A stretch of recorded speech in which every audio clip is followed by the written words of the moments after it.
BJP భరోసా పేరుతో ప్రజా సమస్యలను అడిగి తెలుసుకుంటుంది. అందులో భాగంగానే రాష్ట్ర కార్యాలయంలో బీజేపీ రాష్ట్ర కార్యాలయంలో బీజేపీ భరోసా పేరు మీద రోజుకొక ప్రజాప్రతినిధి ప్రజలకు అందుబాటులో ఉంటున్నారు. ఇవాళ పైడి రాకేష్ రెడ్డి ఎమ్మెల్యే అందుబాటులో ఉన్నారు ప్రజలకి. ప్రస్తుతం మనతో అందుబాటులో ఉన్నారు. సరేంటి బీజేపీ భరోసా పేరుతో ప్రజల్లోకి ప్రజా సమస్యలకు మీద దృష్టి పెడుతుంది. రోజుకొక ప్రజాప్రతినిధి బీజేపీ రాష్ట్ర కార్యాలయంలో ఉంటున్నారు. ఎలాంటి సమస్యలు మీ దృష్టికి వస్తున్నాయి, ఏం చెప్తున్నారు? ముఖ్యంగా ఈరోజు తెలంగాణ ప్రజలు కోరుకుంటున్నారు.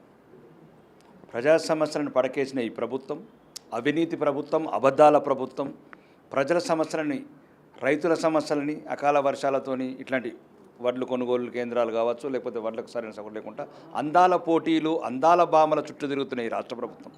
లేదు మంత్రి పదవుల గురించి తెలంగాణ ప్రజల సంక్షేమాన్ని తాకట్టు పెట్టి ఢిల్లీకి తిరగడానికి సరిపోతుంది ఈ ముఖ్యమంత్రి, ఈ మంత్రులు. కాబట్టి తెలంగాణ నలుమూల నుంచి ప్రజలు రావడం జరుగుతుంది, వేలాది ఫోన్లు రావడం జరుగుతుంది. ఎక్కడేసిన గొంగలు అక్కడనే. సంవత్సరం 18 నెలల కింద ఏ రోజైతే తెలంగాణ ఉందో అక్కడి నుంచి ఇప్పటివరకు ఎటువంటి అడుగుడు పడలేదు. మోసపూరిత మాటలు తప్ప, అబద్ధాల వాగ్దానాలు తప్ప ఈ రాష్ట్రం కొరిగింది ఏం లేదని ప్రజలు వాళ్ళ సమస్యలు తీసుకొని వస్తున్నారు. వాళ్ళు ఒకటే చెప్తున్నారు. ఇంకా చూసినాం 8 లక్షల కోట్లు తీసుకొచ్చిన గత పాలకుని, గత ప్రభుత్వాన్ని, 2 లక్షల కోట్లు తెచ్చిన ఇప్పటి పాలకుని. కానీ అభివృద్ధి మాత్రం ఎక్కడేసిన గొంగలు అక్కడనే ఉంది. అవినీతి ఇంకా రెండింతలైంది. అరాచకాలు పెరుగుతున్నాయి, అహంకారం పెరుగుతుంది. చివరికి ఇంగ్లాండ్కి వెళ్ళొచ్చిన ఆడబిడ్డలను కూడా వదులుతలేరు ఈ కొడుకులు. అంటే తెలంగాణకే తలవంపు తెస్తున్న ఈ రాజకీయ నాయకులు, కాంగ్రెస్ నాయకులు. కాబట్టి అట్లాంటి సమస్యలు వస్తున్నాయి. ముఖ్యంగా ఈరోజు తెలంగాణ ప్రజలకు సరైన ధైర్యం, వాళ్ళకు కావాల్సిన ఒక నైతిక స్థైర్యం భారతీయ జనతా పార్టీ నింపాలనుకుంటుంది. దాని ఉద్దేశమే బీజేపీ భరోసా.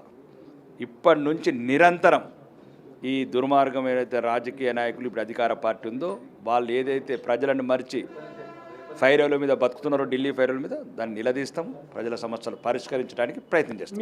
మీరు బీజేపీ భరోసా అంటున్నారు, కానీ బీజేపీ బీఆర్ఎస్ ఒకటే అంటుంది కవిత. ఇవాళ ధర్నా కూడా ఇంద్ర పార్కులో చేస్తుంది. ఈ ధర్నాను మీరు ఎట్లా చూస్తారు? బీజేపీ బీఆర్ఎస్ విలీనం ప్రక్రియ కూడా ఆమె పదే మీ పార్టీ మీద టార్గెట్ చేసి మాట్లాడుతుంది. కవిత గారు ఆమె ఒక రాజకీయ నాయకురాలు, కానీ ఎదుగుదల లేని రాజకీయ నాయకురాలు. అంటే కొందరు ఎదుగుదల లేని రాజకీయ నాయకురాలు ఉంటారు. కాబట్టి ఏదో తండ్రుల పేరు చెప్పుకొని మెంబర్ ఆఫ్ పార్లమెంట్ అయి ప్రజలను నిర్లక్ష్యం చేసి రాష్ట్రమంతా 100 సీట్లయితే ఓడిపోయిన మహిళ ఆమె. అలా నాన్న ప్రభంజనము ప్రపంచమంతా విరజిల్లునే టైంలో ఓడిపోయిన మహిళ అంటే అర్థం చేసుకోండి ఆమె అంటే వాట్ ఇస్ షీస్ కెపాసిటీ. కాబట్టి కవిత గారి గురించి అంత పెద్ద పట్టించుకోవట్లేదు. బీఆర్ఎస్లు, ఏఆర్ఎస్లు, ఓఆర్ఎస్లు భారతీయ జనతా పార్టీకి ఒక చిన్న గడ్డి పరకలు. ఇది దేశం గురించి, ధర్మం గురించి, సంస్కృతి గురించి, సాంప్రదాయం గురించి, సనాతన ధర్మం ఒడిగట్టకుండా ఉండటానికి ఏర్పడ్డ భారతీయ జనతా పార్టీ. ఈ దేశం ఉన్నొద్దులు భారతీయ జనతా పార్టీ ఉంటుంది. కవిత ధర్నాన్ని వాళ్ళ నాన్నని అడగాల. ఎత్తేసిన ధర్నా చౌక్ ఎట్లొచ్చింది డాడీ డాటర్ లెటర్లో కూడా ఇది కూడా రాయాల్సింది. మీరు దొరలు కుటుంబ పాలన చేసి ప్రజాస్వామ్య విలువల్ని తుంగల దొక్కి ఇదే ధర్నా చౌకులల్లా లాఠీలతో కొట్టిపించిన కవితమ్మ ఈరోజు ధర్నా చౌకులు ఎట్లా కూర్చుంది? ఫస్ట్ ఇది అడగండి మీడియా వెళ్ళి. ఇదే కవితమ్మ ట్యాంకు బండి మీద మహిళా కండక్టర్లను బట్టలిప్పి కొడుతుంటే ప్రశ్నించలేని కవితమ్మ ఈరోజు ధర్నా చౌక్ ఎట్లా వచ్చింది?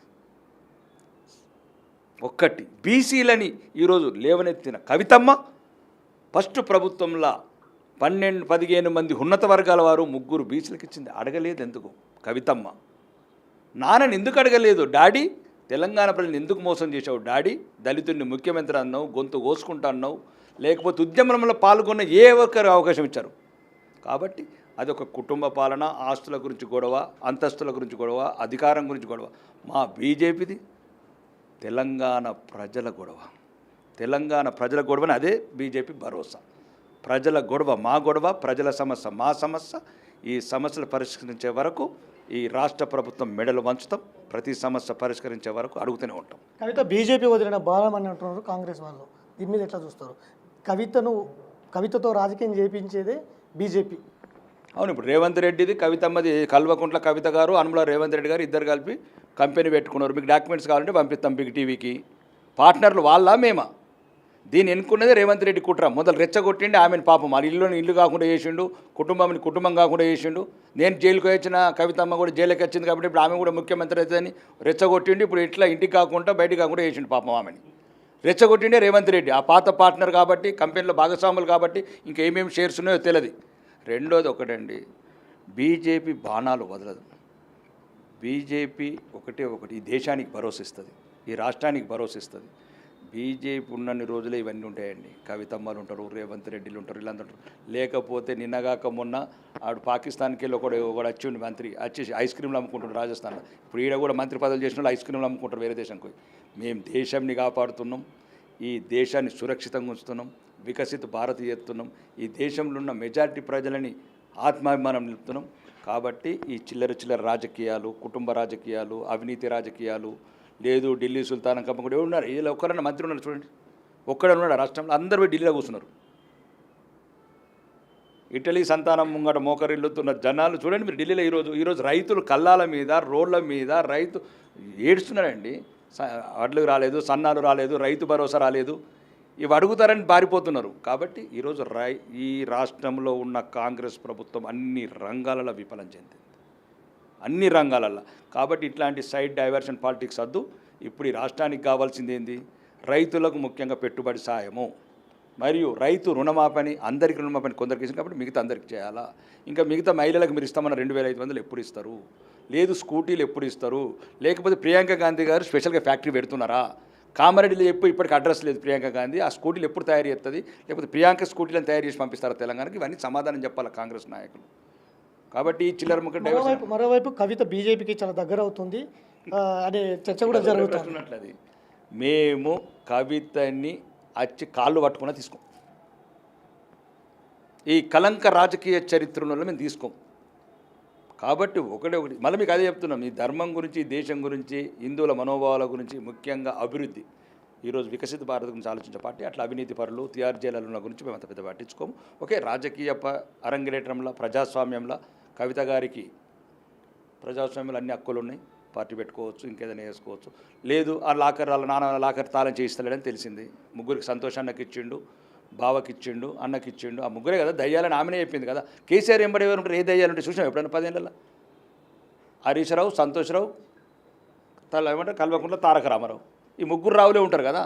ఆ ముగ్గురే దయ్యాలని ఆమె చెప్పింది. కాబట్టి మీ ఆస్తుల గొడవ మీరు తెలుసుకోండి, తెలంగాణ ప్రజలకు అంటగట్టకండి మీ ఆస్తుల గొడవ.